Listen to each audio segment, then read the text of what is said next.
Kumar G అనే అతను ఒక క్వశ్చన్ వేయడం జరిగింది. మనిషికి పూర్వజన్మలు ఉన్నాయా? ఉంటే గత జన్మ గురించి ఎందుకు గుర్తు లేదు అనే క్వశ్చన్ అడగడం జరిగింది. దీనికి ఆన్సర్ ఇచ్చే ప్రయత్నం చేద్దాం.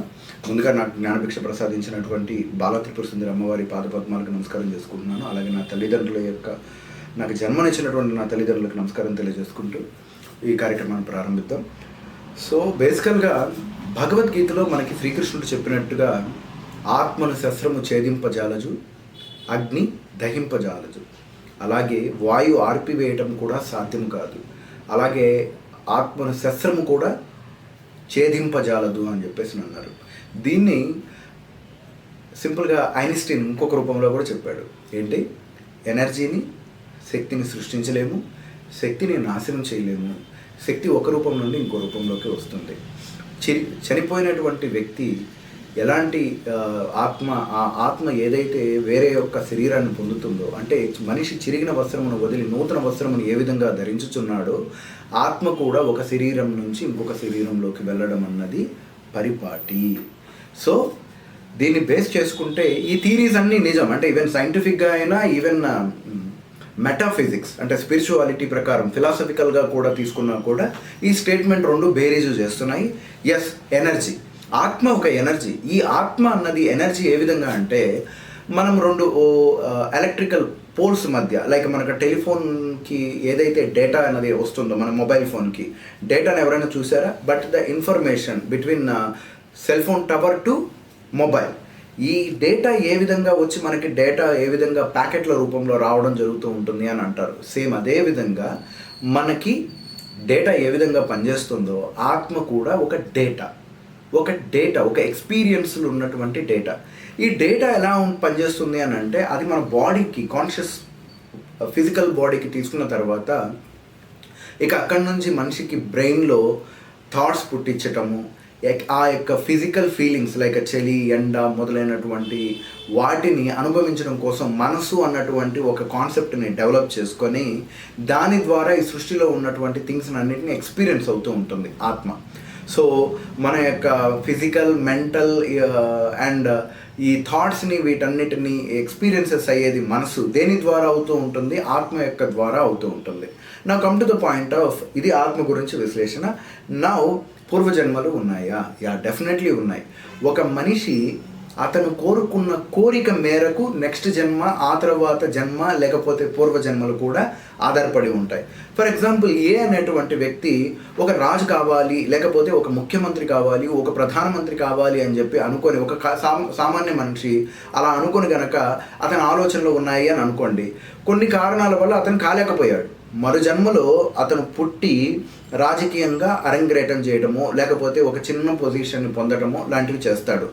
మరలా ఆ జన్మ అయ్యే టైంలో అతనికి కనుక మరలా అదే రకమైనటువంటి థాట్ కనుక జనరేట్ అయ్యింది అని అంటే, మరు జన్మలో అతను మరలా పుట్టి ఈసారి ఆ రాష్ట్రానికి ముఖ్యమంత్రి అవ్వడమో, ప్రధానమంత్రి అవ్వడమో, లేకపోతే ఆ యొక్క యుగము, ఆ యొక్క సమయాన్ని బట్టి వారికి రాజు కూడా అవ్వడానికి అవకాశాలు ఉంటాయన్నమాట. సేమ్ వే ఇప్పుడు కనుక మనం చూసాము అని అంటే, నిజంగా ఇవన్నీ ఉన్నాయా అంటే ఏంటి, ఈ పూర్వజన్మలు అనేవి ఉన్నాయా అని అంటే, వాస్తవానికి మీరు బాగా అబ్జర్వ్ చేయండి.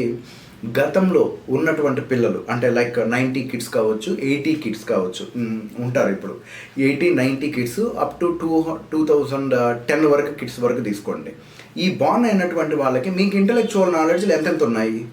సో ఆ టైం కాలంలో, ఇప్పుడు ఫర్ ఎగ్జాంపుల్ నేను 80s కిడ్.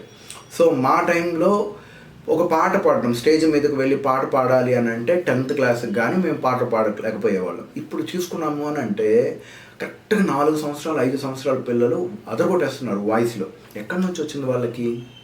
ఎందుకనంటే ఆ ఆత్మలు ఈ మధ్య కాలంలోనే చనిపోయినటువంటివి, చనిపోయి పుట్టారు. అందువల్ల ఇప్పుడు పిల్లల్ని తీసుకోండి, మొబైల్ ఫోన్లని టకటకటకటకన లాడేస్తున్నారు. ఎలా వచ్చింది వాళ్ళకి అంత టాలెంటెడ్? మీరు ఎప్పుడైనా చూస్తే అబ్జర్వ్ వచ్చిందా? కంప్యూటర్ నేర్చుకోవడానికి 80s కిడ్స్ కానీ 90 కిడ్స్ కానీ చాలా టైం ప్రాక్టీస్ అయ్యేది. ఇప్పుడు ఉన్నటువంటి పిల్లలకి అంత వేగంగా ఎక్కడి నుంచి వస్తుంది? మనకి మొబైల్ ఫోన్లు లేవు కాబట్టి అలా జరిగింది, వీళ్ళకి వచ్చాయి కాబట్టి వీళ్ళలా జరుగుతుంది అని అనుకుంటే అచ్చు తప్పు. ఇప్పుడు పిల్లల్ని డ్యాన్స్ తీసుకోండి, వాళ్ళకి న్యాచురల్గా రిథమ్స్ అవన్నీ ఎలా వస్తున్నాయి? ఇదే పూర్వజన్మ వెనుకలో ఉన్నటువంటి సత్యం. సో వాళ్ళ యొక్క పూర్వజన్మలో ఈ ఇన్ఫర్మేషన్స్ అన్నీ ఉన్నాయి. వాళ్ళు ఆ యొక్క బాడీని వదిలి కొత్త బాడీస్ కింద ఈ చిన్నపిల్లలు ఈ వీళ్ళందరూ రూపంలో రావడం జరుగుతుంది. గతంలో చూడండి, ఒక సచిన్ టెండూల్కర్ 200 రన్స్ కొట్టడానికి చాలా టైం పట్టింది. ఇప్పుడు ఉన్నటువంటి న్యూ జనరేషన్ టీం ఎలా కొట్టేస్తుంది, అవతల పడేస్తున్నారు. ఒకప్పుడు ఉన్నటువంటి టెక్నిక్ వీళ్ళకు ఉందా అని అంటే దానికంటే బెటర్ టెక్నిక్స్ ఇలాంటివన్నీ క్రియేట్ చేయడం జరుగుతుంది. దీనిని బట్టి మనం అనలైజ్ చేయొచ్చు, ఇప్పుడున్నటువంటి జనరేషన్స్ గతంలో ఈ మధ్య కాలంలో చనిపోయినటువంటి పెద్దలు వాళ్ళు మరలా పుట్టి ఆ యొక్క లెగసీని కావచ్చు, వాళ్ళ యొక్క థాట్స్ కావచ్చు, వాళ్ళ ఇంట్రెస్ట్లని అదే విధంగా కంటిన్యూ చేస్తున్నారు. ఒకప్పట్లో 80s మూమెంట్లో 90s మూమెంట్లో ఒక 10th క్లాస్ లెవెల్లో కనుక మార్క్స్ కనుక చూసాము అని అంటే 500%, అంటే మా బ్యాచ్కి అయితే 2000 మూమెంట్కి 501, 502 స్కోర్ కనుక తేగలిగితే వాళ్ళని చాలా అంటే ఒక ఏలియన్స్ చూసినట్టు చూసేవాళ్ళు. ఇప్పుడు చూసాము అని అంటే 575, 590, 599 కూడా తెచ్చుకోవడానికి అవకాశం ఉంటుంది. ఎలా వచ్చింది? గతంలో 590 మార్కులు అన్న 500 మార్కులు తేవాలి అని అనుకొని చనిపోయి ఉన్నారు కదా పెద్దవారు, ఆ యంగేజ్ వాళ్ళు ఇక్కడ మరలా పుట్టి ఆ 590 మార్కులను కొట్టేస్తున్నారు. ఇది దీని వెనకాల ఉన్నటువంటి కోర్ సీక్రెట్ అనమాట. దీన్ని కనుక పర్ఫెక్ట్గా కనుక అర్థం చేసుకుంటే ఎస్ పూర్వజన్మలు ఉన్నాయని చెప్పడానికి దీనికంటే సింపుల్గా ఇక ఎవరు చెప్పరు, రైట్?